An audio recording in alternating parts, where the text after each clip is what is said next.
Student I am Kirti Sagar from जीती साबाद। हम पढ़ रहे हैं आपका सर्विंग फर्स्ट और हमारा सेकंड चैप्टर चल रहा है चेन सर्विंग। तो हम इसमें पढ़ रहे हैं लंब छड़, खसका दंड या ऑफसेट रॉड। ये क्या होती है? ये बिल्कुल ही रेंजिंग रॉड की तरह होती है, लेकिन इसकी लंबाई 2 मीटर होती है।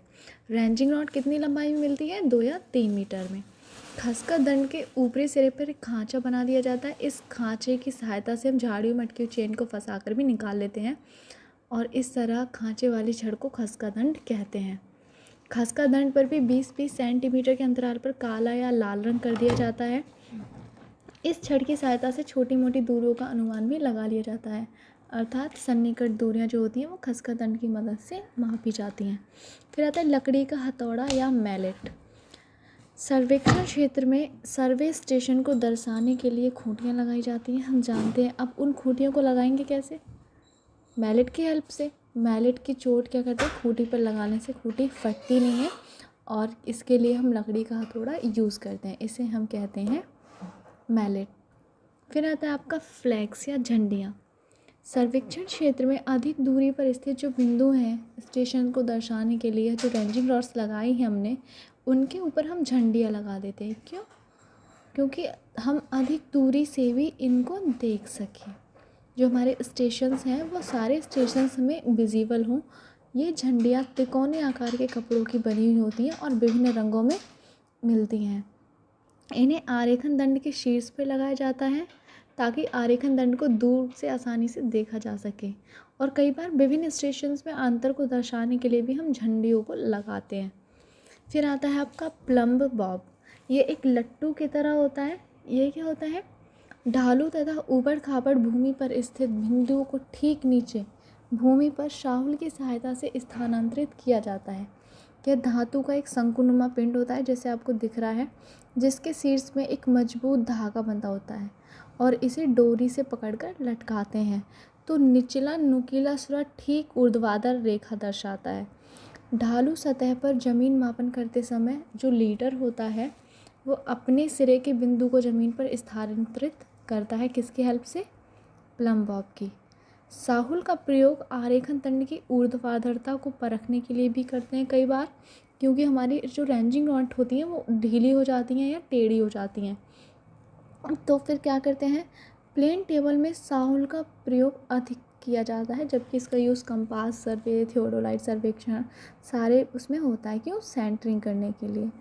अच्छा, आपने देखा होगा जो मशीनरी वर्कर होते हैं, मिस्त्री, वो जब चिनाई का कार्य करते हैं तो साहिल का प्रयोग दीवार की ऊर्ध्वाधरता को चेक करने के लिए भी करते हैं। और इसके बाद ये लेवल, थियोडोलाइट आदि उपकरणों को क्या करता है? केंद्र करने के लिए, जैसे हमने बोला था, सेंटरिंग करने के लिए यूज़ किया जाता है। अच्छा, लंब कैसे डालते हैं? फीते या जरीब के किसी बिंदु से लंब डालना। ये कैसे करते हैं? देखिए, setting out right angle with a tape और चेन। हम जानते हैं क्या कि किसी त्रिभुज की भुजाओं की लंबाई 3-4 पाई इकाई वाली हो। जैसे ये त्रिभुज हो, लंबाई इसकी 3 है, ये 4 है, ये 5 है, तो क्या होगा? 3 में 4 भुजा के मध्य वाले जो कोण होगा वो हमेशा क्या होगा? 90 डिग्री होगा, समकोण होगा। फिर क्या करते हैं? अब यहीं से क्या करें? हम कैसे करते हैं? माना कि क्या ए भी एक सर्वेक्षण रेखा है, ठीक है, ए भी एक सर्वेक्षण रेखा मान ली। इस पर एक बिंदु सी स्थित है, ये वाला, ठीक है, ये हमने ले लिया सी है। इस बिंदु सी से बाहर की ओर लंब डालना है। तब क्या करेंगे? लंब डालने के लिए एक 12 मीटर वाला फीता लेते हैं। सर्वेक्षण रेखा ए बी के बिंदु सी से 3 मीटर की दूरी पर आगे या पीछे, हम पीछे की तरफ लेते हैं, क्या करते हैं? एक निशान लगा देते हैं और ये बिंदु क्या हो जाता है? ई हो जाता है। इस पर एक सुआ गाड़ देते हैं। सुआ मतलब एरो या मार्किंग पिन। फिर क्या करते हैं? अब बचे फीते अर्थात 12-9 मीटर की लंबाई को खोलकर अपने सहायकों की सहायता से बिंदु ई पर 0, सी पर 3 मीटर तथा बिंदु डी पर 7 मीटर का सुआ लगाते हैं। अब बचा फीता 12 - 7 या बराबर 5 बचता है, या 12 मीटर वाला अंतिम सिरा पुनः बिंदु ई पर पकड़ें। इस स्थिति में तीनों साइडों को टाइट रखते हुए 3 मीटर, 7 मीटर, 12 मीटर पर एरो लगवा लेते हैं। इस स्थिति में जो तीनों साइड आती हैं वो 3 + 4 + 5 मीटर होंगी तथा 3 व 4 मीटर वाली रेखा के मध्य बनने वाला कोण 90 डिग्री होगा। देखिए ऐसे समझते हैं, ये क्या है, ए बी एक रेखा है, यहाँ कोई पॉइंट था कौन सा, सी। हमें क्या करना है, सी से बाहर की तरफ लंब डालना है, तो हम इससे आगे पीछे 3 मीटर क्या करेंगे, कोई बिंदु लेंगे ए, ई 3 मीटर पीछे। लेकिन हम ई पे क्या मानेंगे, 0 मानेंगे। अब ई से चलेंगे आगे की तरफ सी, तो 3 मीटर हम इधर लेंगे। फिर क्या कहेंगे, यहाँ पे हमने एक एरो लगाया तो 12 में से 3 घटाया तो कितना बचा, 9। 9 में से हम सीधे चलेंगे कितना, 4। ये हम चल रहे हैं, ठीक है, 4। तो 12 माइनस 3 + 4, 3 ये और 4 ये, तो ये कितना हो गया, 7। 12 - 3 + 4, 12 - 7 = 5। तो ये 5 जो होगा वो हम फिर से ई बिंदु पर मिला देंगे। इस कंडीशन में क्या होगा, जो ये कोण होगा वो कितना होगा, 90 डिग्री आ जाएगा। और इस तरह से ये जो रेखा होगी हमारी, ये क्या दर्शाएगी, लंब। फिर आता है आपका बाहरी बिंदु से ज़रीब रेखा पर लंब डालना। बाहरी बिंदु से ज़रीब रेखा पर लंब कैसे डालते हैं, to drop a perpendicular when point is accessible when point is accessible.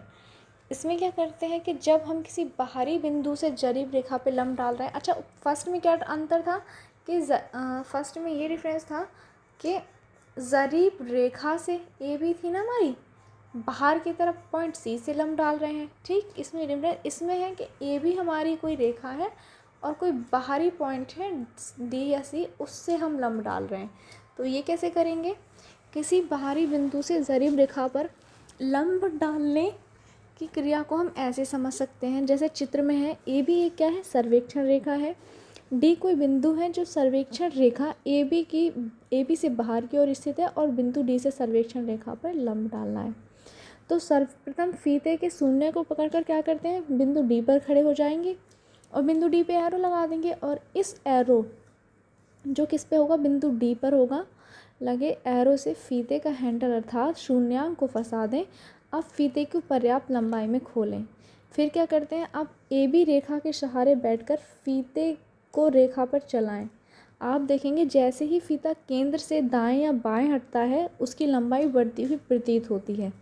फीते को ए और बी बिंदुओं के बीच डालकर ऐसा बिंदु तलाश करें जो बिंदु डी से लंबाई कम से कम हो, और ये बिंदु सी हो जाता है जो ए बी रेखा पर लंब होगा। कैसे कि ए बी, जैसे ये रेखा थी ए बी, ये था बिंदु डी, हमने फीता पकड़ा, यहाँ से बैठ गए, हमने इसको खोला, स्टार्ट किया, हम सीधे चलते गए, एक सेंटर तो आएगा, लेकिन हमें कैसे पता कि वो सबसे कम दूरी होगी, तो हम क्या करेंगे, थोड़ा सा हम इधर को चल के देखेंगे, इधर को चल के देखेंगे, इस तरह से एक इसके बीच में एक मिडल पॉइंट आएगा कि जो ये दूरी कितनी होगी, न्यूनतम होगी, तो वो क्या होगा हमारा, उस पर लंब हो जाएगा। ये सारे बिना ऑफसेट के लंब हैं, तो ये सारे ऐसे ही लगते हैं। फिर आता है बाहरी बिंदु से रेखा पर लंब डालना जब बिंदु पहुँच से बाहर हो। ये कैसे करेंगे, पहुँच से बाहर मतलब ये क्या था, कोई ये क्या थी, कोई रेखा थी, हमें इस रेखा पे ए बी पे लंब डालना है, कहाँ से, बिंदु सी से। लेकिन ये कैसे पॉसिबल हो, क्योंकि सी और ए बी जो रेखा है, सी बिंदु, इनके बीच में तो नदी आ गई।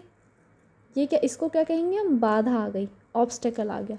अब हम इस बिंदु से इस लाइन पर कैसे लंब डालें, तो इसमें यही बताया गया है। कैसे कि सी एक बिंदु है जो नदी के पार है, और बिंदु सी से ए बी रेखा पे लंब डालना है।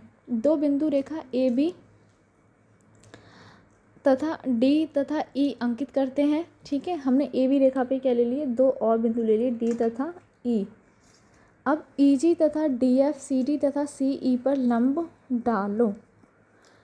तो इन पर क्या किया हमने, ये जो रेखा थी सी ई, क्योंकि कोई एक काल्पनिक रेखा होगी जो सी ई को मिलाएगी और जो एक काल्पनिक रेखा होगी जो सी डी को मिलाएगी, तो क्या किया, सी ई पर लंब डालो और सी डी पर लंब डालो।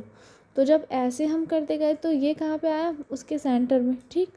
तो वो कहाँ पे आएगा, उसको हम क्या मान लेंगे, उसको हम मान लेंगे F और इसको मान लेंगे हम G। फिर क्या करेंगे, तो जहाँ पे ये दोनों रेखाएं काटेंगी उस रेखा से एक काल्पनिक रेखा मिलाते हुए सीधे सीधे ले आएंगे और वो हमारा क्या होगी, A तथा B पर लंब होगी और यही हमारा क्या होगा, C से खींचा हुआ लंब होगा। फिर आता है आपका समकोण डालने के उपकरण। अच्छा, ये तो थे समकोण डाला जा रहा था लेकिन बिना किसी उपकरण की हेल्प से।